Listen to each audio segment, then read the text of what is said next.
18வது அதிகாரத்தில் 7வது வசனத்தின் முதல் பகுதியை வாசிங்களேன். அப்பொழுது அந்த 5 மனுஷரும் புறப்பட்டு லாயிசுக்கு போய் அதில் குடியிருக்கிற ஜனங்கள் சீதோனியருடைய வழக்கத்தின்படியே. அங்க தேவ வார்த்தை சொல்லுகின்றது, லாயிஸ் என்ற பட்டணத்திற்கு அவர்கள் போய் பார்த்த பொழுது அங்க வசித்து கொண்டிருந்த ஜனங்கள் யாருடைய பழக்கத்தின்படி வாழ்ந்து கொண்டிருந்தார்கள் என்றால், சிதோனியர் என்ற ஜனக்கூட்டத்தின் பழக்கத்தின்படி வழக்கத்தின்படி வாழ்ந்து கொண்டிருந்தார்கள் என்று அவர்கள் கண்டார்களாம். ஆகையால் நான் சொல்வேன், முதலாவது உங்களுக்கும் எனக்கும் நாம் இந்த வசனத்திலிருந்து எடுத்துக்கொள்ளுகின்ற பாடமும் எச்சரிக்கையும், இந்த தான் கோத்திரத்தார் இந்த சிதோனியருடைய கலாச்சாரத்தை பின்தொடரும்படியாக தீர்மானம் செய்தார்.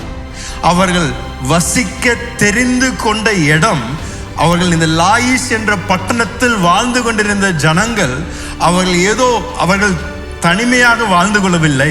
அவர்கள் இந்த சீதோனியருடைய அந்த கலாச்சாரத்தை பின்பற்றி கொண்டிருந்த ஜனங்களாய் இருந்தபடியால் அவர்களை பார்த்து இவர்கள் விரும்பி அந்த இடத்தை அவர்கள் சுதந்திரமாக எடுத்துக்கொள்ள முயற்சி பண்ணார்கள். அப்படி என்றால் என்ன செய்தார்கள்? அந்த தான் கோத்திரத்தார் தேவனுக்கு பயப்படாத ஒரு ஜனக்கூட்டத்தை பார்த்து, தேவனை வணங்காத ஒரு ஜனக்கூட்டத்தை பார்த்து, தேவனுக்கு இடத்தை தராத ஒரு கலாச்சாரத்தை பார்த்து அதை விரும்பி அவர்களும் பின்பற்றும்படியாக அவர்கள் தீர்மானம் செய்தார்கள் என்று நாம் பார்க்கின்றோம்.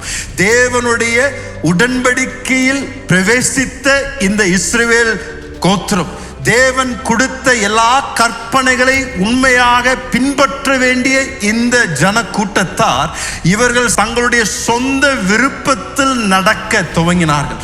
அவர்களுடைய சொந்த கண்களுக்கு எது நன்காக அவர்களுக்கு தோன்றியதோ அதை பின்பற்றும்படியாக அவர்கள் தீர்மானம் செய்தார்கள். இந்த தான் கோத்திரத்தார் தான் இஸ்ரவேல் தேசத்திற்குள் இந்த விக்கிரக ஆராதனை கொண்டு வருகின்றார்கள் என்று நாம் இந்த அதிகாரத்தில் பார்க்கின்றோம். தேவனுக்கு பயப்படாமல் நடக்கின்றார்கள். தேவனுடைய நாமத்தையும் தேவன் தந்திருந்த தெளிவான கட்டளைகளை மீறி நடக்கக்கூடிய ஒரு கோத்திரமாக இருந்தது. இன்றைக்கு இந்த தான் கோத்திரத்தாரை நாம் பார்க்கும் பொழுது நீங்களும் நானும் மிக எச்சரிக்கையாக இருப்பது அவசியம்.